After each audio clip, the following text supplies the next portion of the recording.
আমাদের সার্ভাইকাল ক্যান্সারের যে প্রিভেন্টিভ আমাদের ভ্যাকসিনেশন ফেব্রুয়ারি 2026-এ মাননীয় প্রধানমন্ত্রী দেশব্যাপী চালু করেছেন। পশ্চিমবঙ্গে 7 লক্ষের বেশি ডোজ ভারত সরকার তারা দিতে চান।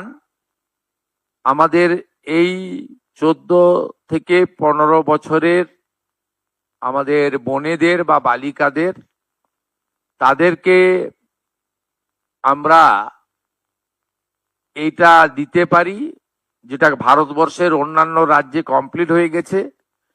আগামী 30 মে পশ্চিমবঙ্গে এটা অফিসিয়ালি লঞ্চ হবে। বিধাননগর সাব ডিভিশন হসপিটালে আমি নিজে এবং রাজ্য সরকারের অন্যান্য প্রতিনিধিরা উপস্থিত থেকে এটা শুরু করবেন।